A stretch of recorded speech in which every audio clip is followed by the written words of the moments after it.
Honorable Premier vice-président de l'Assemblée nationale, Excellence, Monsieur le Premier ministre, chef du gouvernement, honorables députés et sénateurs,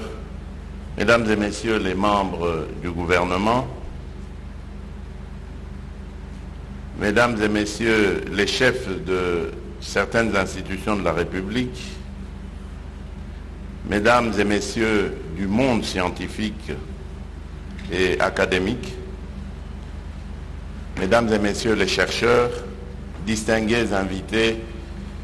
en vos titres et qualités. C'est pour moi un grand honneur de procéder ce jour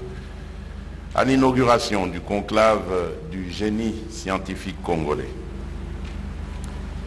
Il s'agit ici d'un événement grandiose, aussi bien par sa symbolique que par la réalité qu'il porte. Et l'importance que je lui accorde est double. D'abord parce que cet événement rappelle à l'État son devoir constitutionnel de garantir l'initiative privée et surtout de veiller à la protection et à la promotion de l'expertise nationale. Ensuite, parce que c'est une première dans l'histoire de notre pays, depuis son accession à l'indépendance, de voir la crème de son intelligentsia scientifique réunie autour d'un idéal noble, la prise en main par l'élite congolaise des fondamentaux de notre indépendance économique par l'invention et l'innovation technologique, voie royale du développement des nations. Je voudrais ainsi féliciter le ministre de la Recherche scientifique et innovation technologique qui a pris la mesure de l'action en organisant ce conclave qui sera sans doute une vitrine de l'inventivité du scientifique et du chercheur congolais. En effet, comme je viens de le dire, c'est un devoir pour l'État de promouvoir l'expertise nationale et la recherche scientifique. Car si l'on considère que la recherche scientifique est l'outil par excellence qui permet de produire et de développer des connaissances scientifiques en vue de la résolution des problèmes, il ne devrait y avoir ni barrière ni incompatibilité entre les chercheurs, génie créateur et les pouvoirs publics. C'est donc à juste titre que je salue ce rapprochement et mon souhait est que cette initiative ne tarde pas à être formalisée et pérennisée afin de combler ce profond fossé qui a souvent éloigné l'univers des chercheurs de la dynamique politique de la gouvernance de la chose publique.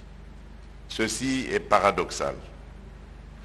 Paradoxal surtout en ces moments de reconstruction nationale et de grands défis, tant nationaux que mondiaux, notamment la sécurité, le développement industriel, le changement climatique, la transition énergétique et j'en passe. C'est donc avec une immense joie que je salue chaleureusement les centaines de chercheurs, inventeurs et innovateurs présents et absents, basés au pays, tout comme ceux de la diaspora, qui ont pris inscription à ce conclave afin d'exposer les fruits de leurs recherches. Tous s'emploient à chercher et à trouver des solutions aux problèmes socio-économiques de leur mère patrie. De manière particulière, je m'empresse à présenter à travers ma personne les chaleureuses félicitations de la nation tout entière à nos chercheurs de la diaspora qui ont pris inscription à ce conclave afin d'exposer les fruits de leurs recherches. Il s'agit entre autres de Madame Moubenga Sandrine, de Monsieur Ngatou Landou Roger, Monsieur Lai Ekwakile Aimé, Monsieur Kabea François, Monsieur Kaboko Monga Jean,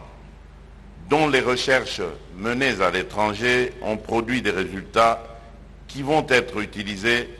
dans l'intérêt de leurs compatriotes. Je ne saurais ne pas mettre en exergue la brillante participation de la jeunesse congolaise à ce conclave. En effet, après le beau cadeau offert à la nation par la jeunesse congolaise dans les domaines sportifs et culturels au 9e jeu de la francophonie, comme l'a si bien dit le ministre de la Recherche scientifique, voici à 2 semaines d'intervalle un deuxième trophée, scientifique et technologique cette fois-ci,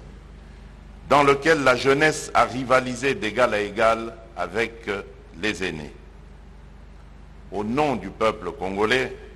je félicite cette jeunesse scientifique qui s'adonne à la recherche, à l'invention et à l'innovation pour la dignité et la prospérité de notre pays. À vous tous aussi, membres du Conseil scientifique national et membres du jury du conclave, je vous présente mes très sincères félicitations pour avoir révélé à la nation ses enfants,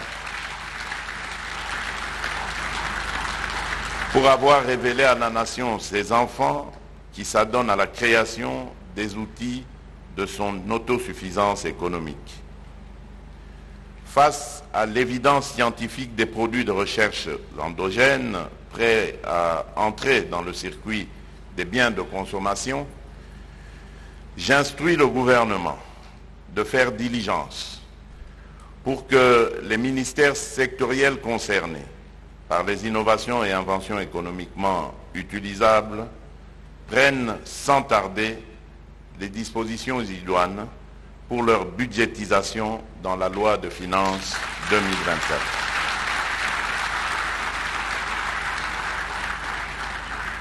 Dans le même ordre d'idées, les inventions et innovations non encore consommables, mais dont la mise au point scientifique est terminée, devront bénéficier d'une attention particulière des ministères concernés pour les appuis financiers et autres à même de les booster et de les intégrer le plus tôt possible dans l'économie nationale.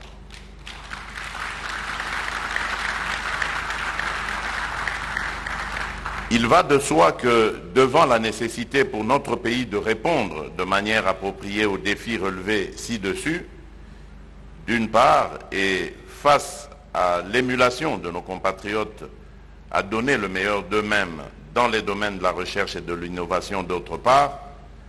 le ministère de la Recherche scientifique et innovation technologique devra doter l'État sans tarder d'une politique de recherche et d'innovation technologique ainsi que des axes stratégiques de son application.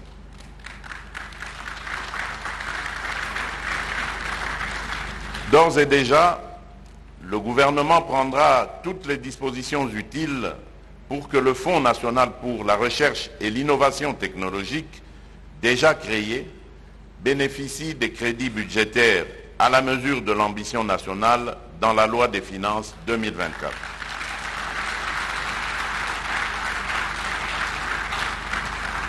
Il va sans dire qu'il est urgent pour le gouvernement d'investir dans la recherche scientifique et de s'appuyer sur les résultats de celle-ci dans le processus de définition des politiques nationales.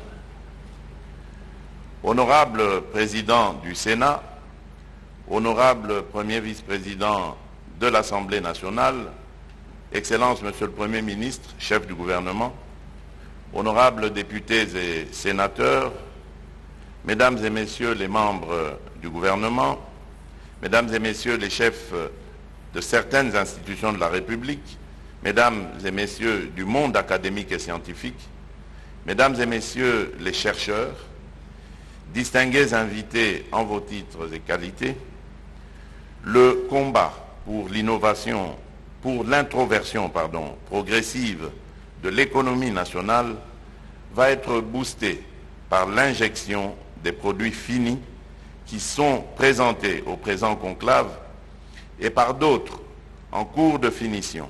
dans les laboratoires et chantiers des inventeurs et innovateurs. Progressivement et sûrement, La République démocratique du Congo va combler le déficit de compétitivité commerciale avec de nombreux partenaires, particulièrement ceux de la SADC, de la CEEAC, de l'EAC, de la COMESA et de la ZLECAf. À cet effet, j'instruis les ministres de la Recherche scientifique et innovation technologique et les autres concernés de mettre en place sans tarder une commission interministérielle de collaboration visant à injecter dans l'industrie nationale, en vue d'une production industrielle, tout produit d'invention ou d'innovation nationale, scientifiquement mis au point et réglementairement agréé par le ministère de la Recherche scientifique et de l'innovation technologique. Je souhaite plein succès aux travaux du conclave du génie scientifique congolais que je déclare ouvert. Que Dieu bénisse la République démocratique du Congo et son peuple. Je vous remercie.